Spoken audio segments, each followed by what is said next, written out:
ঋতব্রত বন্দ্যোপাধ্যায় বলেন, আমরা আজকে এখানে এসেছি। আপনারা সকলেই জানেন যে গতকাল এন্টালি বিধানসভা কেন্দ্রের বিজেপির যিনি পরাজিত প্রার্থী ছিলেন প্রিয়াঙ্কা ট্রিবিওয়ালের নেতৃত্বে প্রাক্তন বিধায়ক স্বর্ণকমল সাহা এবং আমাদের পরিষদীয় দলের অন্যতম ডেপুটি লিডার সন্দীপ সাহার বাড়ির সামনে অন্য বিধানসভা কেন্দ্র থেকে লোক নিয়ে এসে সকালবেলা 8:30টার সময় থেকে একটি অরাজক পরিস্থিতির সৃষ্টি করার চেষ্টা করা হয়। আমরা ইতিমধ্যেই সন্দীপন গতকালই নিউ মার্কেট থানায় ফর্মাল কমপ্লেন করা হয়েছে। আমরা এই ঘটনার তীব্র নিন্দা করছি এবং দোষীদের বিরুদ্ধে ব্যবস্থা গ্রহণের দাবি জানাচ্ছি এবং এটাও সঙ্গে সঙ্গে জানাতে চাইছি, এই যে অরাজক ঘটনা গতকাল ঘটেছে, যার নেতৃত্বে ঘটলো, আমরা মনে করি যে এই ঘটনা একেবারেই অনভিপ্রেত। এই ঘটনা যিনি ঘটিয়েছেন, আমাদের মনে হয় যে তার বলা উচিত, বা আমরা রাজ্যের মাননীয় মুখ্যমন্ত্রী শুভেন্দু অধিকারী বা বিজেপি রাজ্য সভাপতি শ্রমিক ভট্টাচার্য, আমাদের মনে হয় নিশ্চিতভাবে এই ঘটনায় তারা এই ধরনের ঘটনাকে সমর্থন করবেন না। কিন্তু যে ঘটনা ঘটেছে, এই ঘটনা উদ্বেগজনক।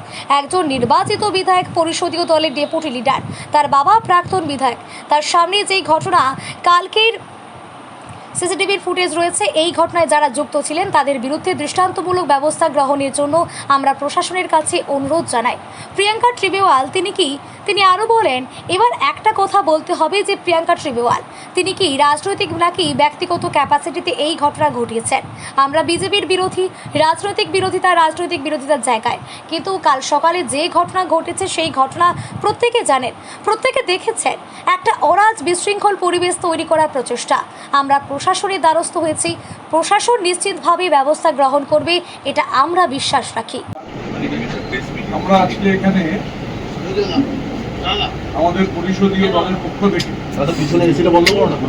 এখানে জাভেদ আহমেদ খান, এখানে মোহাম্মদ গোলাম রব্বানি, এখানে আকরুজ্জামান, প্রসূন ব্যানার্জি, রেয়াত হোসেন সরকার এবং আমরা আজকে এখানে সন্দীপন শাহ তার বাড়িতে আমরা এখানে এসেছি।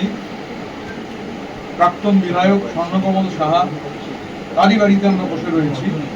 আপনারা সকলেই জানেন, দেখেছেন যে গতকাল এন্টালি বিধানসভা কেন্দ্রে বিজেপির যিনি প্রার্থী ছিলেন, পরাজিত প্রার্থী প্রিয়াঙ্কা ট্রিবিওয়ালের নেতৃত্বে প্রাক্তন বিধায়ক স্বর্ণকমল সাহা এবং আমাদের পরিষদীয় দলের অন্যতম ডেপুটি লিডার সন্দীপন সাহার বাড়ির সামনে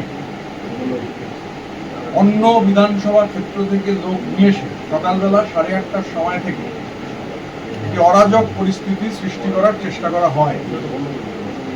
আমরা ইতিমধ্যেই সন্দীপন গতকাল নিউ মার্কেট থানায় ফর্মাল কমপ্লেন করা হয়েছে। আমরা এই ঘটনার তীব্র নিন্দা করছি এবং অবিলম্বে দোষীদের বিরুদ্ধে ব্যবস্থা গ্রহণের দাবি জানাচ্ছি এবং এটাও সঙ্গে সঙ্গে জানতে চাইছি যে অরাজক ঘটনা গতকাল ঘটেছে, এই যে অরাজক ঘটনা যিনি ঘটালেন, যার নেতৃত্বে ঘটল, আমরা মনে করি যে এই ঘটনা একেবারে অনভিপ্রেত। এই ঘটনা যিনি ঘটিয়েছেন, আমাদের মনে হয় যে তার বলা উচিত, বা আমরা রাজ্যের মাননীয় মুখ্যমন্ত্রী শুভেন্দু অধিকারী বা বিজেপির রাজ্য সভাপতি শ্রমিক ভট্টাচার্য, আমাদের মনে হয় নিশ্চিতভাবে এই ধরনের ঘটনায় তারা এই ধরনের ঘটনাকে সমর্থন করবেন না। কিন্তু যে ঘটনা ঘটেছে, এই ঘটনা উদ্বেগজনক। একজন নির্বাচিত বিধায়ক, পরিষদীয় দলের ডেপুটি লিডার, তার বাবা প্রাক্তন বিধায়ক, তার বাড়ির সামনে যে ঘটনা কালকে, এই ঘটনায় যারা ছিলেন এবং সিসিটিভির ফুটেজ রয়েছে, যারা এই ঘটনার সঙ্গে যুক্ত ছিলেন, তাদের বিরুদ্ধে দৃষ্টান্তমূলক ব্যবস্থা গ্রহণ করবার জন্য আমরা প্রশাসনের কাছে অনুরোধ জানাই।